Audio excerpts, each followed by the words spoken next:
Hello YouTube, E30Birdie here. Everybody's trying to become a streamer now, but there's so many tutorials out there, and I was looking when I first started, and as many of you guys know, I do live stream. I live stream on twitch.tv/E30Birdie. I will link that at the bottom. But I thought today I'm going to make you guys a little video tutorial of how to get the sounds right. People want to listen to music, they want to have their game sounds in there, they want to have their microphone in there, but they just don't know how to do it. What's going to help you out a lot is a little program called Virtual Audio Cable. It's a really not too expensive program, and I will put a link in the description for you to get these sounds to where you want them. So once you get Virtual Audio Cable and you install it, you'll have a folder in your start menu, and you open up, and then there will be a Virtual Audio Cable control panel. You'll open this up, there will be nothing in here. In the bottom there might be one line. So you leave all these settings right here all by themselves, and on the cables setting you will change that to 4 cables probably, because that'll do you the best. So basically scroll up to how many ever cables you need, click the set button, and then you'll see 4 cables pop up at the bottom. That's actually it. So what we're basically trying to achieve is, the way I do it is I go into my game software like World of Warcraft, I change my game output to line 1 virtual audio cable. So it means all the sound is going to that virtual cable. Once I do that, I get my foobar, which I use to play my music. I go to configure it, I set the output to line 3. So you ask yourself, well, you could probably just select one line in the software to record once you're doing your live stream. Yes, but that's where the cables work out for you. So what we're actually going to do, since we got all that set up, we're actually going to go into our virtual audio cables, and we're going to open these up. You'll have these things called audio repeaters, and there's 2 of them, but you want to use the audio repeater MME. So you open up one instance of it, open up a second one, and I have this just pinned to my taskbar at the bottom because it makes it easiest. And this is just the basic setup right here. If you want to add ventrilo or something like that and you just want to hear it on your headphones, then we can do that too. So basically what you want to do, since you sent all your game audio to line 1 virtual audio cable, you will select that as your wave in. You're going to send all this information to line 2. So basically your wave in is the game audio sounds. You're going to send those to a different line. Voila, you hit the start button, it starts up. Then the second one, we got to get our audio in there too, so we want to take line 3 and put line 3 to line 2 also. So both of these cables are going to one cable now, but the cool thing about this is you can still control the volumes of each, so none is going to be louder than the other. And now you ask yourself, well, how am I going to hear it? Well, that's easy. You just take line 2, and you can also send line 2 to your headphones, and then you will also hear what's going on through line 2. So from there, all we have to do is we have to get a streaming software. I recommend OBS, or Open Broadcasting Software. It's very low on resources, and it does its job. I mean, I've been using it, no hiccups, no nothing.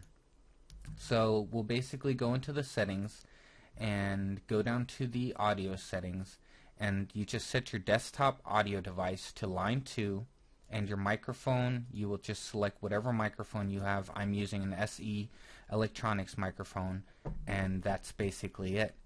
I like to set a mute or a hotkey for my mute, because if I get a phone call or something's going on, I just hit that F12 button real quick, and you know, I can just mute that part, but you guys can still listen to the music that's playing in the background.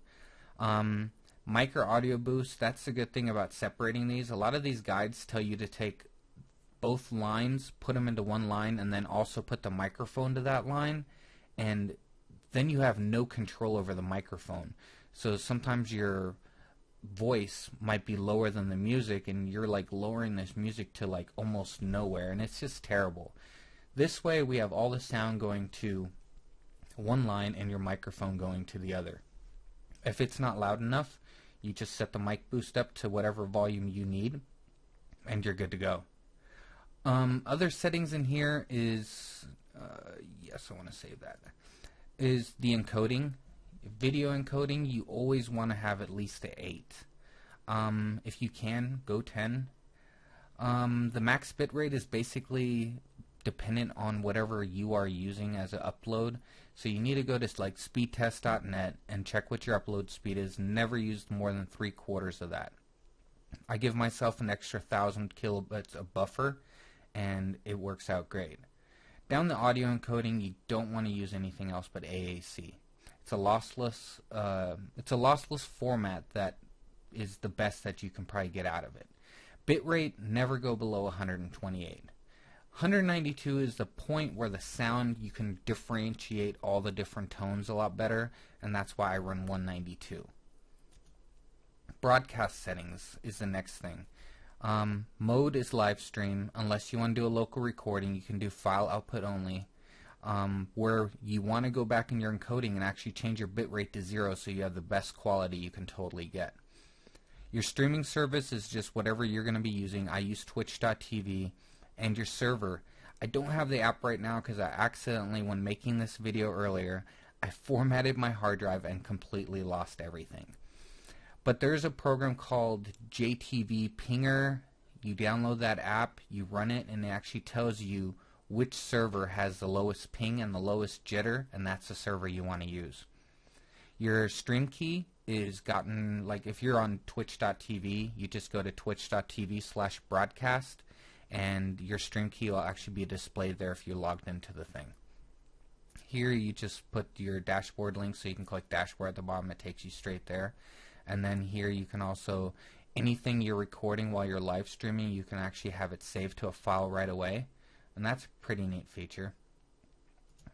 Under video, you're going to want to set this to your normal resolution. My resolution on my monitors is 1920 x 1080.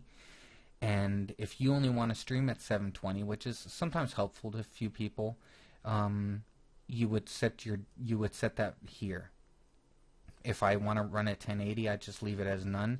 But I like to stream at 720. It's just a little bit less jittery. And the problem is, when you're not partnered, you can only stream at that quality, or they can change it to 360. So they don't get that in-between choice. So I just go with 720 and I run at 30 FPS. Don't ever go below 25, but the higher you can go here, the less lag it's going to have, the more fluid your stream is going to be. We already went over the audio settings, and so you guys all got those down. The last tab is the advanced tab. You just want to make sure you're using multi-threaded optimization, and this is a really important one right here, is the X264 CPU preset. This is stock, comes at faster or very fast, one of the two, I don't remember right now. But the lower you go on here, the more CPU it's going to use, meaning you can use less bandwidth upload to have a better stream. So if you're on a really low line, like you only have a 2 meg line or a 3 meg line, and you want to get better quality and you have a beast of a computer, try lowering this down to fast. Even if medium, if you can run medium, you're amazing. It just depends what you have, but you want to make sure your CPU load is not going above 50%. So I run it fast. It's perfect setting for myself, and the only other thing I change is the audio to use higher quality resampling. And that's basically it. From then, all you have to do is you have to start making your scenes, start making your sources. I mean, it's as easy as pie. You right click on the scenes, add a new scene. Let's say we want to add World of Warcraft. So I would end WoW into here, and so I'll have a new scene, and on the right side I just add a game source, game capture, and I will call this again WoW, so I know what I'm actually doing. And you select your WoW down here, you click OK, and basically when you preview it now, there is actually my World of Warcraft. If you want to add a camera to this, which is always recommended, because people want to interact with someone. They don't want to just interact with a voice or just listen to music and watch you play. They want to be able to interact with you. They want to feel they are a part of the stream.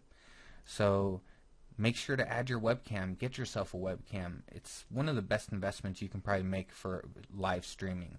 And this is the good thing. It's better than it's like starting up your own company, but you don't have to spend all that money. So a webcam, you can get them between what, $40 and $100. I got a C920. It's a full HD cam, but I valued that investment because I want to give my stream the best quality I can possibly give them. So once you're done with that, you stop the preview, and then you can actually start streaming to your twitch.tv page, and everything will be right. I'll recommend to you guys, though, the first stream you actually want to go and maybe in a private stream, like put a password on your channel and listen to the sounds, make sure your music's not too loud, your game volume's not too loud, or even turn off your game volume. Other than that, you just want to make sure your voice is being heard over all this stuff, that nothing is too loud. If that's all okay, you could take the password off, start streaming, and see how many viewers you can get. Well, that's a tutorial for today, guys. If you guys got any questions, just ask me in the comment section. I'm usually very good on answering them. And I would appreciate it if you guys give me a thumbs up and subscribe for more videos like this. Thank you.